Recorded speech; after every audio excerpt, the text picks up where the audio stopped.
March 9th, 1944, 27,000 feet above Berlin. First Lieutenant James Kunkle of the 364th Fighter Group banked his P-38 lightning hard right, his eyes tracking a formation of Focke-Wulf 190 fighters, positioning themselves for an ambush against his squadron. The twin Allison engines sang their distinctive counter-rotating harmony as Kunkle pushed his throttles forward, closing the distance. The German pilots had seen him. They had to have seen him. They were among the Luftwaffe's best, veterans of years of combat over Europe, men who understood the capabilities and limitations of every Allied fighter in the sky, and they knew something about the P-38 Lightning that American pilots were still learning the hard way. As Kunkle watched, the lead F-190 rolled inverted and pulled through into a steep dive.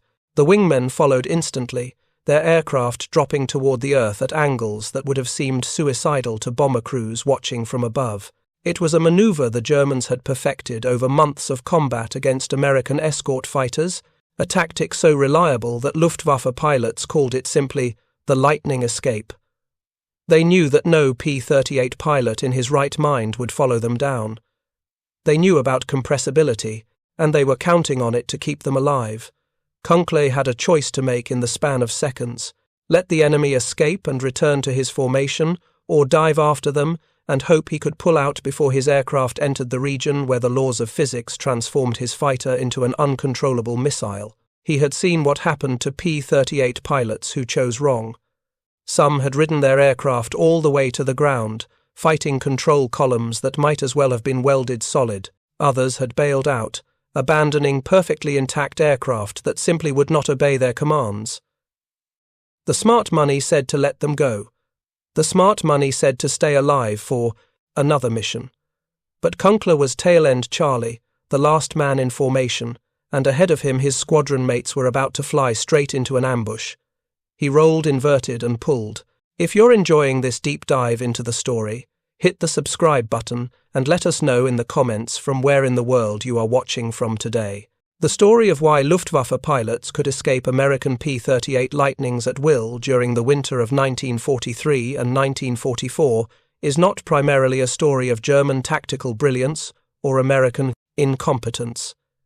It is a story of engineering reaching the edge of known physics, of aircraft pushing into speed ranges where the rules changed without warning, and of the terrible gap between what engineers understood in theory and what pilots experienced in combat. It is a story about compressibility, a phenomenon so poorly understood in the early 1940s that when P-38 pilots first reported its effects, some engineers refused to believe it was real. The mathematics of transonic flight were being written in blood and wreckage over occupied Europe, with each incident adding data points to a problem that would take years to fully solve. The impossible was becoming routine for Luftwaffe pilots who had learned to exploit this weakness, and the price was being paid by American fighter groups whose most advanced long-range escort fighter could be rendered helpless by a simple dive. The path to understanding began not with combat reports or engineering studies, but with test pilots discovering that their state-of-the-art fighter had a speed range where it stopped being an aircraft and became something else entirely. On May 10, 1941, Major Signe Gilkey of the United States Army Air Corps climbed into the cockpit of a YP-38 for what should have been a routine test flight from Wright Field in Dayton, Ohio. The Lightning was still in its pre-production phase, with only a handful of prototypes flying. Gilkey's mission was to evaluate the aircraft's high-altitude performance characteristics, pushing it through its operational envelope to identify any quirks or limitations that might affect combat operations. At 25,000 feet, Gilkey rolled the aircraft into a steep dive to evaluate its terminal velocity characteristics and acceleration rates. What happened next would be documented in official reports, but the dry language of military paperwork could not capture the terror of the experience. As the Lightning accelerated past 400 miles per hour indicated airspeed, the aircraft began to shake. Not the normal vibration of high-speed flight, but a violent buffeting that grew more intense with every second. At 420 miles per hour, the nose began to tuck under, forcing the aircraft into an even steeper dive despite Gilkey's attempts to pull back on the control column. The buffeting transformed into something that witnesses on the ground later described as looking like the aircraft was being beaten with an invisible hammer. Inside the cockpit, Gilkey pulled back on the control column with both hands, using all his strength. The column moved perhaps an inch. It felt, in his later description to engineers, as if the controls had been cast in concrete. The elevator surfaces at the rear of the aircraft's distinctive twin booms had become aerodynamically locked, unable to generate the force needed to pull the nose up and recover from the dive. The aircraft was accelerating toward the ground, and every conventional recovery technique Gilkey knew was useless. He could bail out, or he could ride it down and hope. Gilkey chose to stay with the aircraft. As the Lightning descended through 15,000 feet, the air became denser. The speed of sound at that altitude was higher than it had been at 25,000 feet, meaning that the aircraft's speed, relative to the local speed of sound, decreased slightly, even though its actual velocity continued to increase. The buffeting began to ease. Gilkey's hands found purchase on the control column. He could move it now, though it still required more force than normal. He reached for the elevator trim tab control, a small wheel that adjusted the angle of a tiny surface on the trailing edge of the elevator. By trimming nose up gradually, he could generate forces that his muscles alone could not produce. The Lightning pulled out of the dive at 5,000 feet, with a sustained 5G load that grayed out Gilkey's vision and pressed him deep into his seat. But he was alive, and the aircraft was intact. When he landed and climbed out, trembling with adrenaline and the after effects of the sustained G-load, he had become the first pilot to experience compressibility in a P-38 Lightning and survive to tell the story. He had also provided engineers with the first confirmed data point about a phenomenon that would plague the Lightning throughout its operational life. The problem was real, the problem was potentially fatal, and the problem was about to get much worse as P-38 seconds entered combat operations. The physical principle behind compressibility was simple in theory, but devastatingly complex in practice. At high altitudes, where the air is thin and the local speed of sound is lower, an aircraft could reach speeds where the airflow over certain surfaces approached or exceeded the speed of sound, even though the aircraft itself was flying well below supersonic velocities. This created shock waves, regions of compressed air that dramatically altered the aerodynamic forces acting on the aircraft.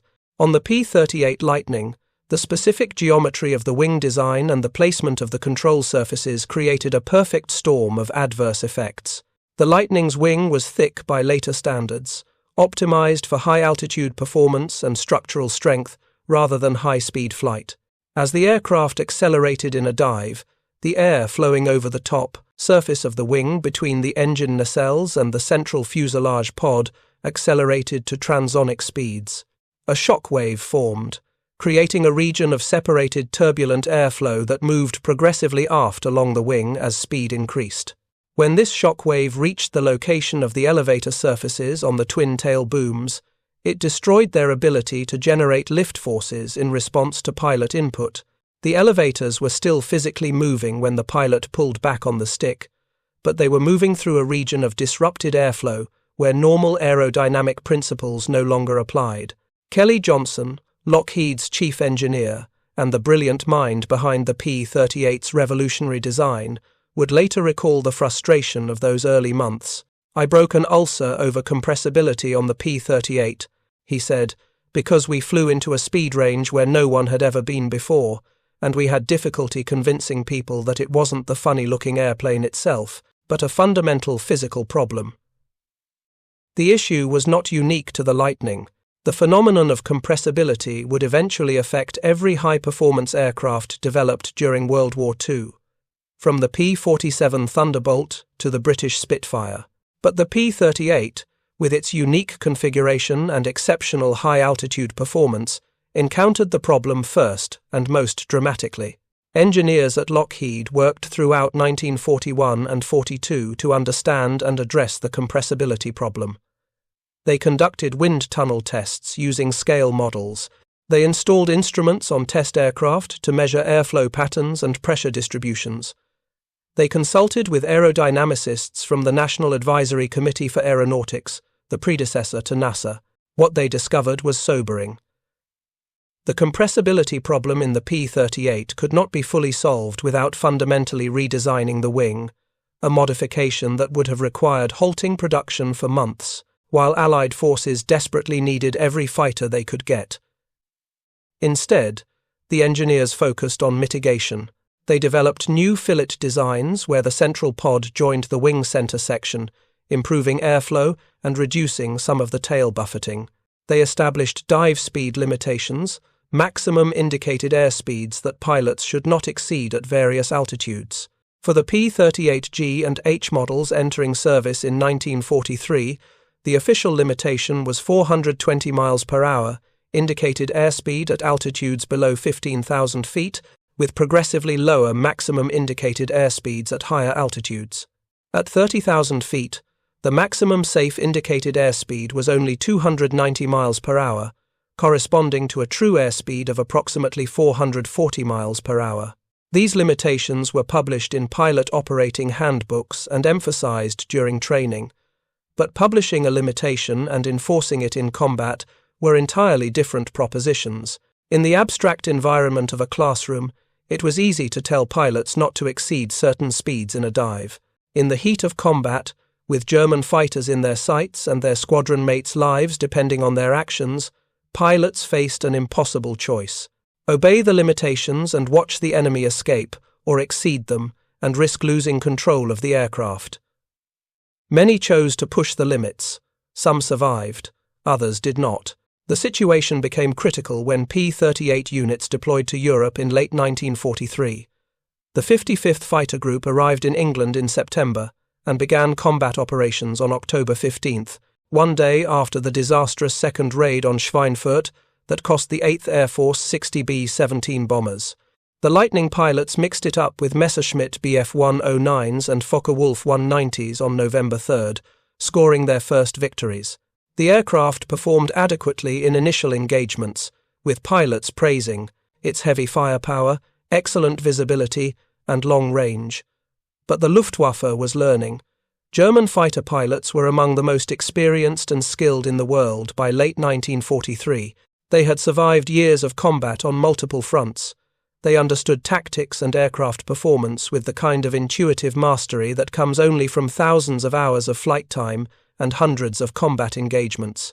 Within weeks of the first encounters with P-38 seconds, German pilots had identified the Lightning's critical weakness. They had learned that the twin-engine American fighter could not follow them in steep, high-speed dives, and they began to exploit that weakness systematically. The tactic was brutally simple. When bounced by P-38 seconds at altitudes above 18,000 feet, German pilots would roll inverted and pull through into a steep dive, typically at angles of 45 to 60 degrees. They would hold this dive as long as necessary, accelerating rapidly. If the P-38 pilot followed, he would quickly find his aircraft accelerating past the safe dive speed limitations. Within seconds, the compressibility effects would begin. The aircraft would shake, the nose would tuck under, and the controls would lock up. The German pilot, flying a Bf-109 or 4190 designed to handle much higher Mach numbers before encountering compressibility, could dive safely away and either escape entirely or reverse the engagement at a lower altitude, where the P-38's advantages were less pronounced. The effectiveness of this tactic was documented in mission reports throughout the winter of 1943 and 1944. On November 29th, the 55th Fighter Group lost 7 P-38 seconds without downing a single German aircraft. The Germans had simply refused to engage on terms favorable to the Lightnings, using their dive performance advantage to dictate the terms of combat. A P-38 pilot from that period later described the frustration. If you locked onto an enemy aircraft at high altitude and he executed a split S and dove away, if you attempted to follow, your P-38 would start to vibrate, then start bucking like a rodeo bronco. The control column would flail back and forth so forcefully it would probably be ripped out of your hands and start pounding you. Many a low-time pilot would be so shaken by this experience that he would never dive the P-38 again. The psychological impact was as significant as the tactical limitation. Pilots who had experienced compressibility lockup once became understandably reluctant to push their aircraft to its limits again. This hesitation, while entirely rational from a self-preservation standpoint, further degraded the P-38's effectiveness in combat. German pilots learned to recognize this reluctance and exploit it mercilessly. By simply entering a dive, they could break contact with pursuing Lightnings without even needing to outrun them. The threat of compressibility was enough. The situation reached a crisis point in early 1944. The 8th Air Force had committed 4 P-38 fighter groups to the European theatre based on the aircraft's exceptional range and firepower. On paper, the Lightning was perfectly suited for the mission of escorting heavy bombers deep into Germany. In practice, the combination of compressibility problems, engine reliability issues in the cold European climate, and inadequate cockpit heating was creating a disaster. Pilots returned from missions with frostbitten hands and feet. Aircraft aborted missions due to engine failures. And most critically, the Luftwaffe had learned to avoid combat with P-38 seconds on unfavorable terms simply by diving away. Lieutenant General James Doolittle, who had taken command of the 8th Air Force in January 1944, recognized that something had to change. He arranged for a comprehensive evaluation of American fighters at the Royal Aircraft Establishment at Farnborough, seeking an objective British assessment of the relative capabilities of the P-38, P-47, and the newly arrived P-51 Mustang. The results were devastating for the Lightning's reputation. Test pilot Captain Eric Brown of the Fleet Air Arm conducted systematic flight tests comparing the American fighters against captured German aircraft. Brown's conclusions were blunt and unequivocal. We had found out that the Bf-109 and the FW-190 could fight up to a Mach of 0.75, 3/4 the speed of sound, he reported. We checked the Lightning and it couldn't fly in combat faster than 0.68, so it was useless. We told Doolittle that all it was good for was photo reconnaissance and had to be withdrawn from escort duties. The British recommendation, delivered in the characteristically understated language of official reports, was unambiguous. The P-38 should be removed from bomber escort missions in the European theatre. Its compressibility problems made it fundamentally unsuited for air combat against the Luftwaffe's best fighters at high altitude. But even as this damning assessment was being delivered, engineers at Lockheed were finalizing a solution that would transform the P-38's capabilities. The answer came not from redesigning the wing or modifying the tail surfaces, but from adding a device that changed the airflow pattern over the wing in ways that delayed or eliminated the formation of the shock wave that caused the compressibility problems. The solution was dive recovery flaps, small electrically actuated surfaces mounted on the underside of the wing just outboard of the engines. The concept was elegant in its simplicity. When deployed, the dive flaps would drop 35 degrees in approximately 1.5 seconds. Rather than acting primarily as speed brakes that increased drag, the flaps modified the pressure distribution over the wing in ways that delayed the rearward movement of the shock wave. This kept the separated turbulent airflow away from the elevator surfaces for a longer period during high-speed dives, allowing the pilot to maintain control at speeds that would have been fatal in earlier models.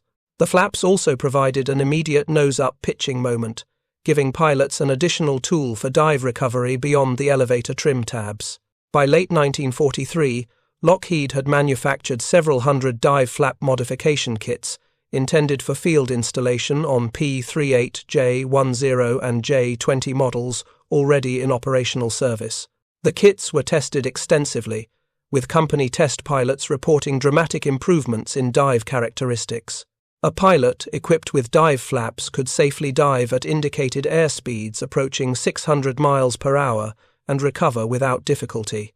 The theoretical maximum was limited only by the aircraft's structural strength, not by compressibility effects.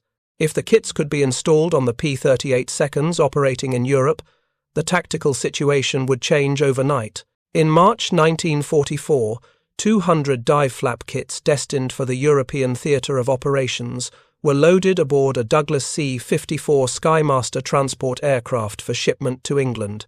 The cargo was vital, representing the solution to one of the most critical tactical problems facing American fighter forces in Europe. But the C-54 never reached its destination.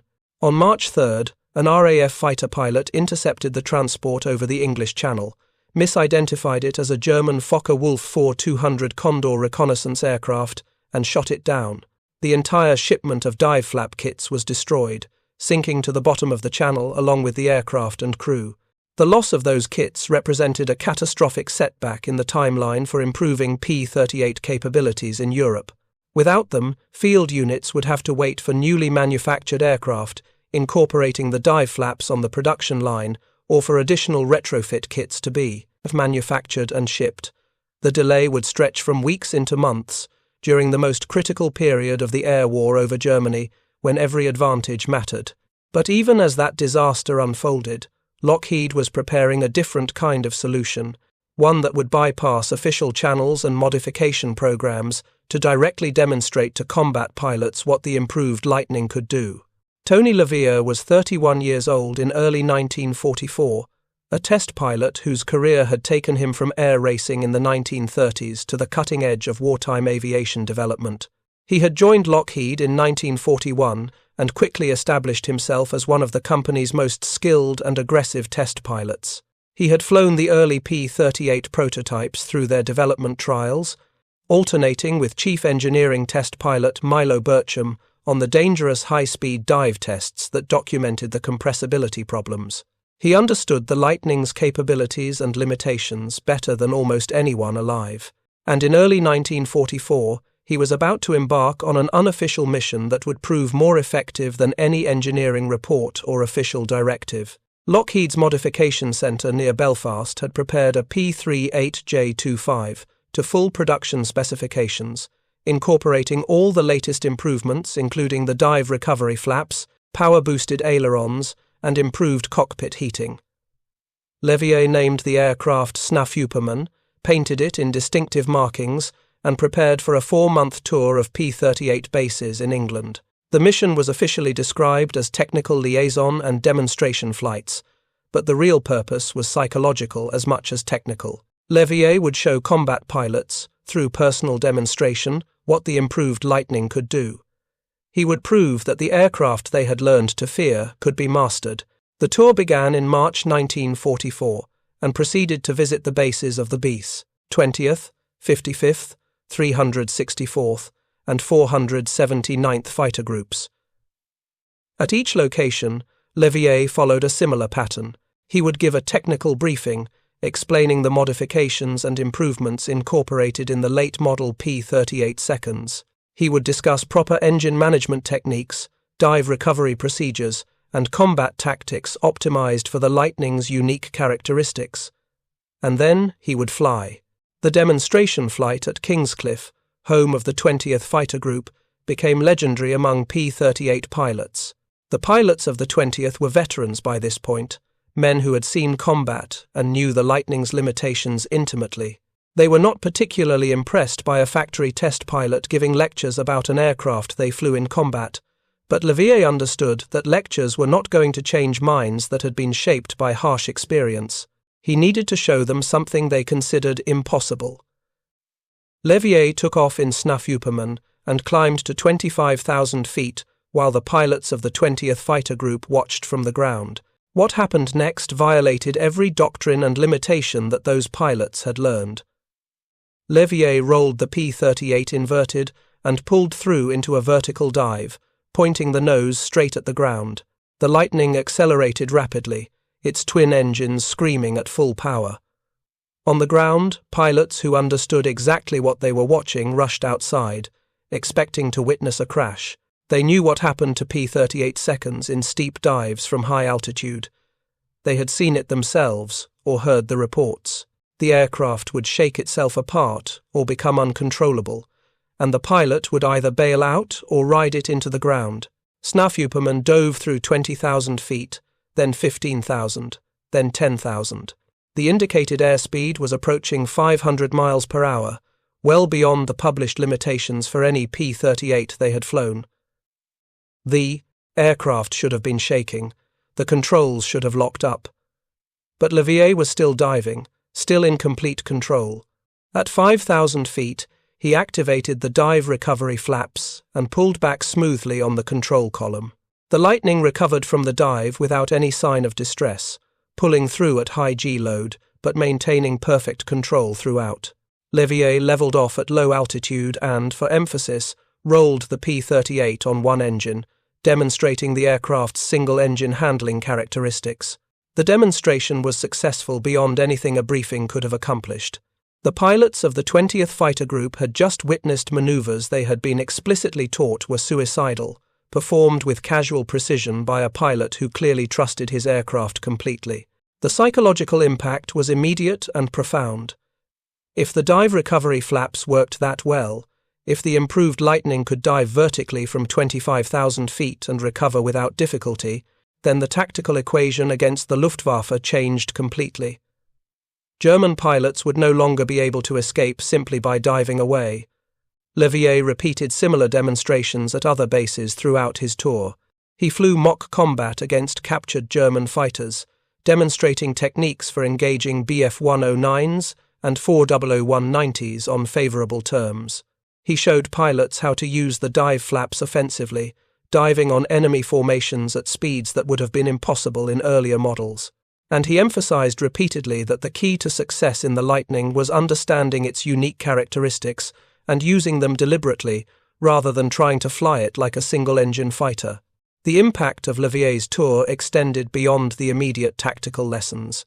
By demonstrating the aircraft's capabilities personally, in front of pilots who had learned to distrust the Lightning through bitter experience, he restored confidence in the aircraft itself. Pilots who had been flying tentatively, always aware of the compressibility limitations, began to push their aircraft harder. Those who received the improved J-25 and L models with factory-installed dive flaps found that the aircraft performed exactly as Levier had demonstrated. The Lightning was no longer a fighter to be flown cautiously. It could be flown aggressively, and in skilled hands it was formidable. If you find this story engaging, please take a moment to subscribe and enable notifications. It helps us continue producing in-depth content like this. The tactical results began to appear in mission reports throughout the spring and summer of 1944. On March 6th, Colonel John Lowell of the 364th Fighter Group led the first mission by his unit over Berlin and promptly shot down 2 Messerschmitt Bf-109s. On March 8th, he downed 2 more. On March 9th, he destroyed a Focke-Wulf 190. These victories came from a pilot flying a P-38, engaging the Luftwaffe's best fighters over their home territory and winning through superior tactics and confidence in his aircraft. Colonel Mark Hubbard, who took command of the 20th Fighter Group on March 17th, believed the P-38 was an excellent fighter against the Luftwaffe and proved it immediately by shooting down 2 Me-109s and sharing a third with his wingman. The improved models were beginning to reach operational units, and pilots who received them found that the dive performance gap against German fighters had closed dramatically. A P-38J25 or P-38 liters with dive flaps could follow an F-190 or Bf-109 through maneuvers that would have been suicidal in earlier variants, but the improvement came too late to change the Lightning's overall reputation in Europe. By June 1944, the P-51 Mustang was arriving in large numbers, offering equivalent or better performance at altitudes above 20,000 feet, comparable range, and significantly better fuel efficiency. The Mustang cost approximately $51,000 per aircraft compared to the P-38's $97,000. It was easier to train pilots on, simpler to maintain, and suffered fewer cold-weather operational problems. Most critically, it did not have the compressibility issues that had plagued the Lightning throughout 1943 and early 44. The 55th Fighter Group, the first P-38 unit in the European theatre, transitioned to P-51D Mustangs in July 1944. The other Lightning groups followed over the subsequent months, though some continued flying P-38 seconds in fighter-bomber roles until the end of the war. The Lightning had proven it could be an effective fighter in European combat, but only after modifications that came too late and at too high a cost compared to available alternatives. The psychological damage from the early compressibility problems had been done, and no amount of improvement could fully erase it. The contrast with the Pacific theater was stark and instructive. In the Pacific, P-38 seconds achieved remarkable success from their introduction through the end of the war. The reasons were multiple and reinforcing. Combat in the Pacific typically occurred at lower altitudes, where compressibility was less of an issue. Japanese fighters like the Zero and Oscar could not exploit dive tactics the way German fighters did, as they suffered their own compressibility problems at even lower speeds than early model Lightnings. The twin engines provided crucial safety over vast ocean expanses, where a single-engine fighter would have been a death sentence if that engine failed. And critically, P-38 pilots in the Pacific had time to develop tactics optimized for the aircraft before facing the enemy's best pilots. The 475th Fighter Group, Satan's Angels, flying P-38 seconds exclusively from the Southwest Pacific, achieved 551 aerial victories, making it the top P-38 unit in the war. Major Richard Bong scored 40 confirmed victories in the Lightning, America's highest-scoring ace of World War II. Major Thomas Maguire scored 38 victories, the second highest score. These men and the units they flew with proved that, in the right theater, with proper tactics and adequate training, the P-38 Lightning was among the most effective fighters of the war. The dive recovery flaps that arrived too late to save the Lightning's reputation in Europe became standard equipment on all P-38Js from the J-25 block forward and on all P-38 liters models. Production aircraft coming off the assembly line in Burbank from June 1944 onward incorporated the flaps as factory equipment. Approximately 3,900 P-38 liters models were built, more than any other variant, and all of them had the dive flaps and power-boosted ailerons that transformed the aircraft's high-speed handling characteristics. These late-model Lightnings, delivered unpainted per Army Air Force's policy to save weight and reduce drag, represented the culmination of the design's development. They could dive at speeds approaching 600 miles per hour, indicated airspeed and recover without difficulty, making them competitive with or superior to contemporary German fighters in dive performance. But the timeline of that development tells the story of the compressibility problem's impact. The first YP-38 prototype flew in September 1940. Major Gilkey's near-fatal compressibility encounter occurred in May 1941. Engineers understood the problem by mid-1941, but lacked a solution that did not require fundamental redesign. The dive recovery flaps were developed and tested throughout 1942 and 1943. Production P-38 J-25 models with factory-installed dive flaps began rolling off the assembly line in June 1944. From problem identification to widespread solution took 3 years, during which thousands of P-38 seconds were built without the modification that would have made them fully effective in high-altitude combat. The 200 dive flap retrofit kits lost in the friendly fire incident in March 1944 represented a tragedy of timing as much as a tragedy of mistaken identification. Had those kits reached England and been installed on the P-38 seconds of the 8th Air Force during the critical months of early 1944, the combat record of the Lightning in Europe might have been significantly different. Pilots equipped with dive flaps could have engaged German fighters on more favorable terms during the period when the Luftwaffe still had significant numbers of experienced pilots and operational aircraft. Instead, the improvement came during the summer of 1944, by which time the Mustang was already proving its superiority in the escort role, and Allied air superiority was becoming overwhelming through sheer numerical advantage. The alternative technique for managing compressibility that some pilots developed in desperation highlighted both human ingenuity and the severity of the problem. In the fall of 1943, a P-38 pilot diving after a German fighter entered compressibility and faced the familiar nightmare of locked controls and an unrecoverable dive. In desperation, he shut down his right engine. To his amazement, the asymmetric thrust and altered aerodynamic characteristics somehow restored enough control authority that he could recover from the dive. He restarted the engine at lower altitude and returned to base, reporting the technique to his superiors. The initial response was skepticism bordering on disbelief. Maintenance personnel were appalled by the idea of intentionally shutting down an engine in a high-speed dive and then restarting it in combat. But tests confirmed the technique worked under certain circumstances. In March 1944, a procedure for the single-engine dive recovery technique was formally published and distributed to P-38 units in Europe. It remained in use until the end of the war, even after dive flaps became available, as a backup emergency procedure.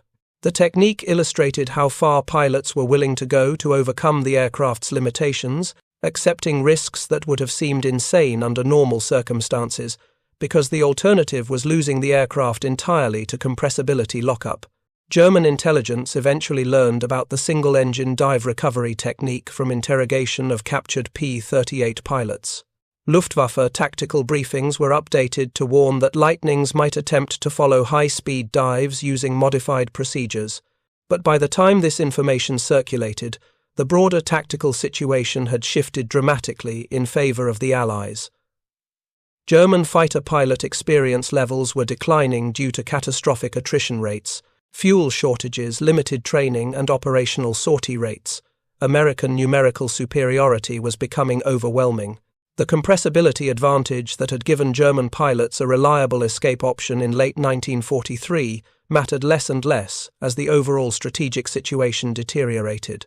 The story of the P-38's compressibility problems and their eventual solution represents a case study in the challenges of developing advanced technology during wartime. The Lightning pushed performance boundaries into regions where existing aerodynamic theory was incomplete. The engineers at Lockheed were brilliant and dedicated, but they were working at the edge of human knowledge about transonic flight. The solutions they developed, particularly the dive recovery flaps, were innovative and effective. But the timeline from problem identification to widespread deployment was measured in years, and in wartime, years might as well be generations.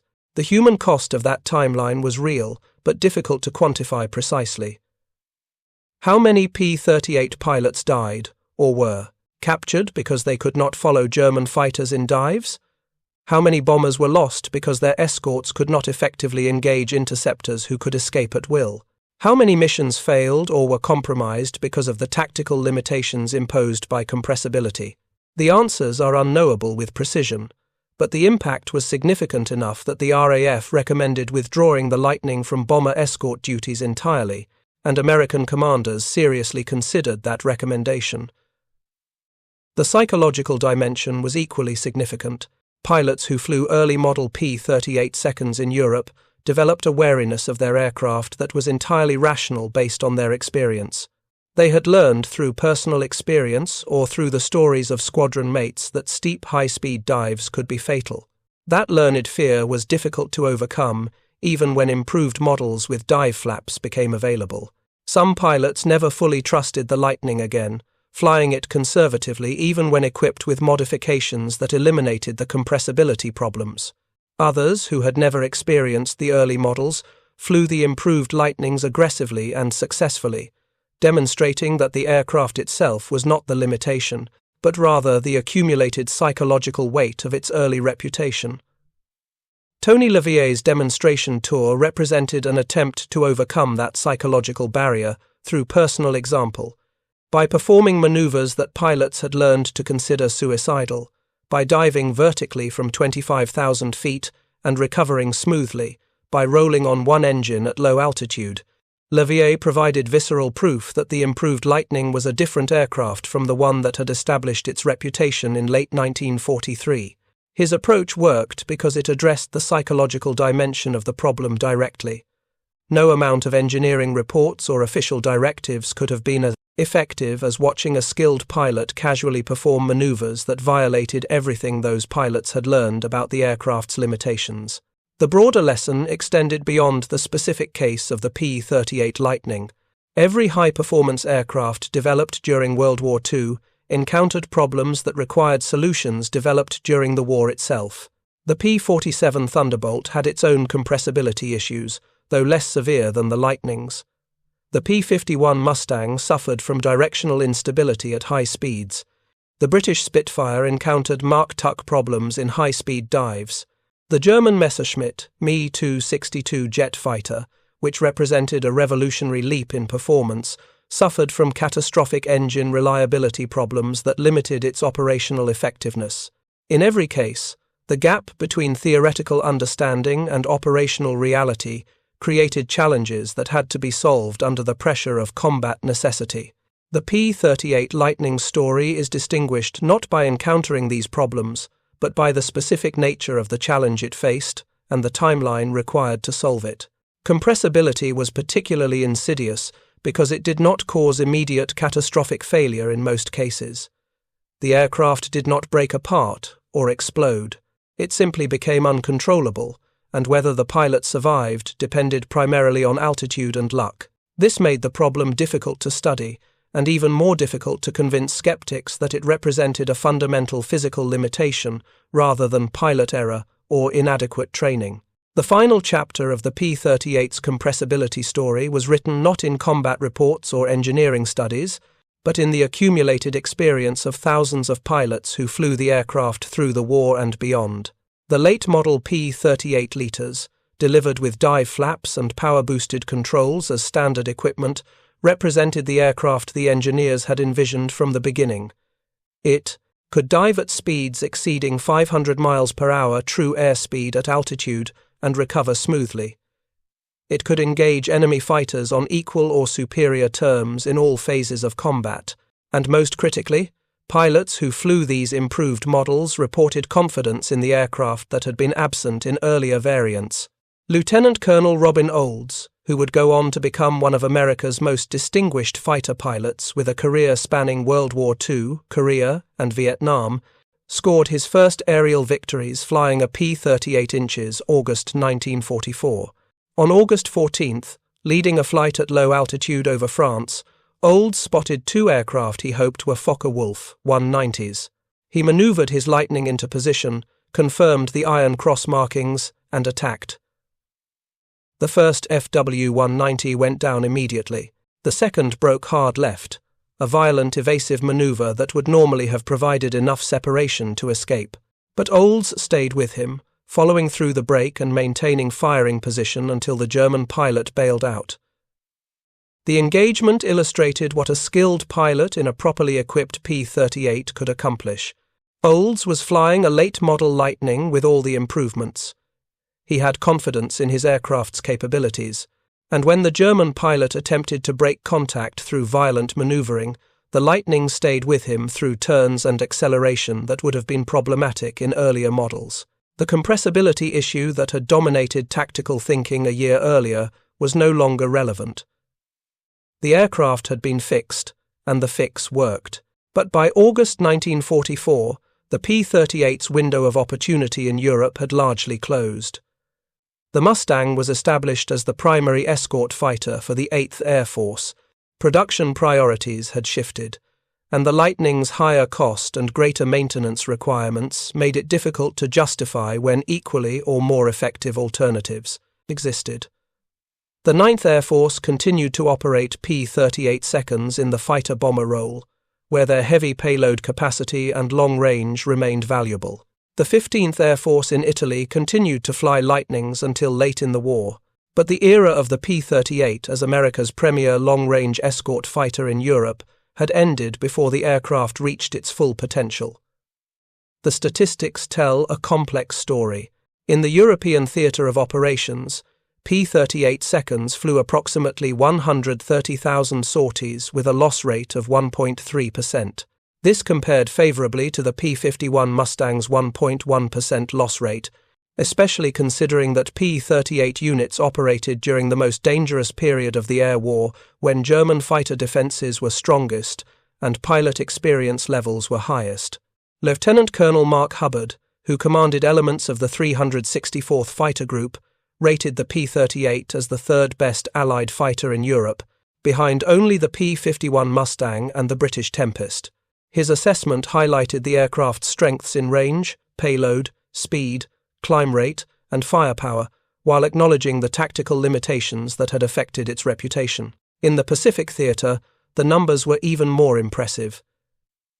P-38 pilots claimed over 1,800 Japanese aircraft destroyed in air-to-air combat, More than 100 American pilots became aces flying the Lightning in the Pacific, achieving 5 or more confirmed aerial victories. The aircraft's operational record demonstrated that in the right environment, with appropriate tactics and adequate training, the P-38 was among the most effective fighters of the war. The difference between Pacific success and European struggles reflected not fundamental flaws in the aircraft, but rather the specific tactical and environmental challenges of each theatre. The compressibility problem that had seemed so catastrophic in late 1943 became a footnote to the Lightning's overall record once the dive recovery flaps entered widespread service. Pilots who flew the improved models reported that the aircraft handled beautifully in high-speed dives, with control response remaining crisp and predictable at speeds that would have been suicidal in earlier variants. The flaps added minimal weight and complexity, while providing capabilities that fundamentally changed the tactical equation. It was, in retrospect, an elegant solution to a problem that had seemed almost intractable during the darkest period of development.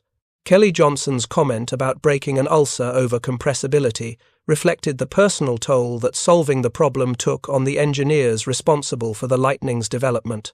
They had created an aircraft that pushed performance boundaries further than any previous fighter. They had given it capabilities that made it invaluable for certain missions. But they had also encountered physical phenomena that were poorly understood in the early 1940s, and solving those problems required years of work under intense pressure. Johnson would go on to become one of the most celebrated aircraft designers in history, leading development of the U-2 spy plane, the SR-71 Blackbird, and numerous other revolutionary designs.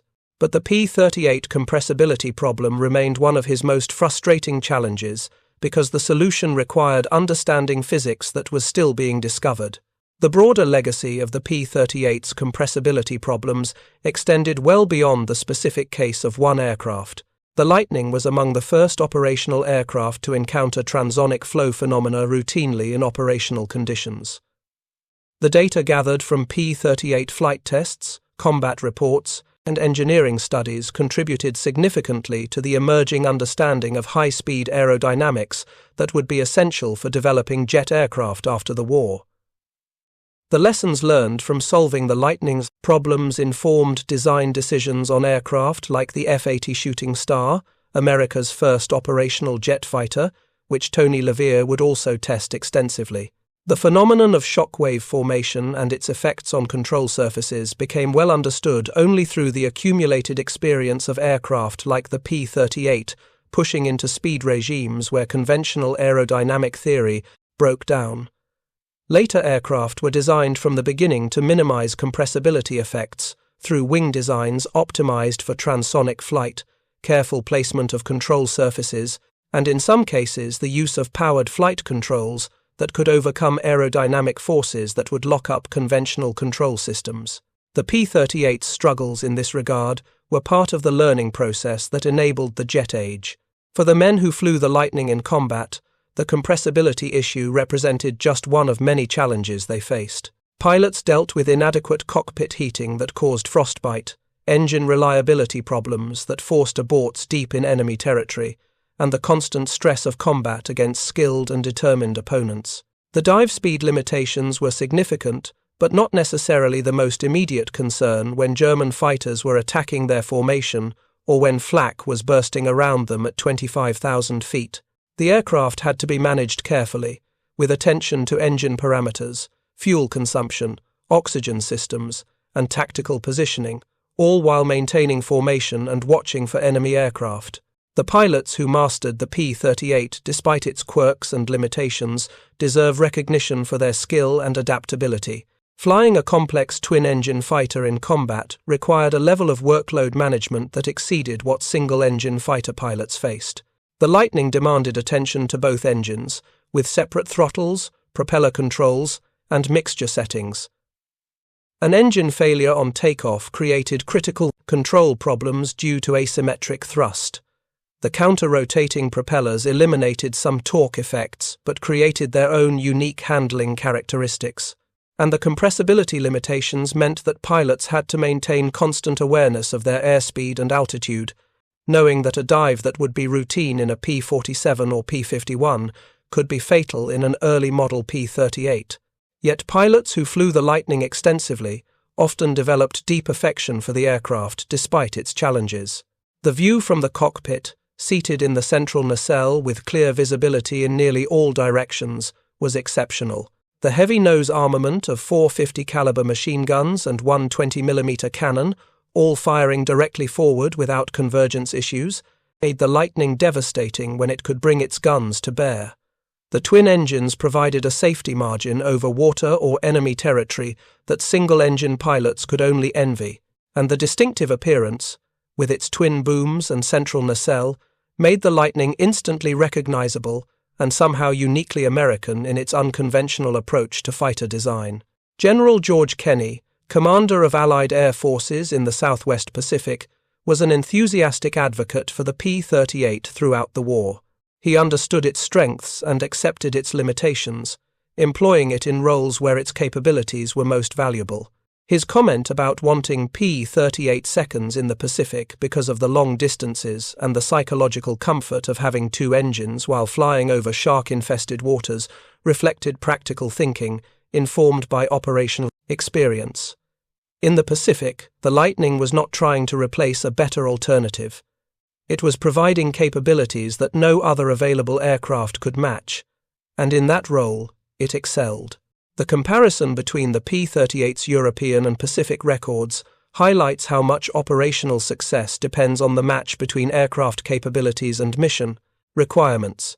In Europe, the Lightning competed directly against the P-51 Mustang for the bomber escort role, and in that specific comparison, the Mustang's advantages in fuel efficiency, high-altitude performance, cost, and ease of operation proved decisive. The compressibility problems exacerbated the Lightning's disadvantages during the critical period when the 8th Air Force was establishing its escort tactics and operational procedures. By the time improved P-38 models arrived with dive flaps, the Mustang was already established as the preferred escort fighter, and changing that institutional preference would have been difficult even if the Lightning had been demonstrably superior. In the Pacific, the comparison was different. The Lightning competed primarily against the P-47 Thunderbolt, and in that comparison, the Lightning's superior range and twin-engine reliability made it the preferred choice for many missions. Japanese fighters, while extremely maneuverable at low speeds, could not exploit high-speed dive tactics the way German fighters did. The lower combat altitudes typical of Pacific operations meant that compressibility was less of an issue even in early model P-38 seconds, and the vast distances and water crossings inherent in Pacific operations made the twin-engine configuration a major advantage rather than a minor convenience. The ultimate irony of the P-38's compressibility problems was that they were solved relatively early in the development process, but the solution reached operational units too late to significantly affect the aircraft's reputation or operational employment in the European theatre. The dive recovery flaps worked exactly as designed. Pilots who flew aircraft equipped with them reported that the compressibility issues were essentially eliminated. But the delay between problem identification in May 1941 and widespread solution deployment in mid to late 1944 meant that 3 years of operational experience and tactical doctrine development occurred with aircraft that had a fundamental limitation. That 3-year gap shaped institutional attitudes, pilot training, tactical procedures, and ultimately procurement decisions in ways that could not be easily reversed once improved models became available. The P-38's reputation as an aircraft that could not dive with German fighters was established through thousands of combat missions and hundreds of pilot experiences. Changing that reputation would have required not just fielding improved aircraft, but retraining pilots, revising tactical doctrine, and convincing commanders who had already committed to the Mustang that the Lightning deserved another chance. By mid-1944, the institutional momentum favored the Mustang, and no amount of improvement to the P-38 could overcome that momentum. Thank you for watching. For more detailed historical breakdowns, check out the other videos on your screen now, and don't forget to subscribe.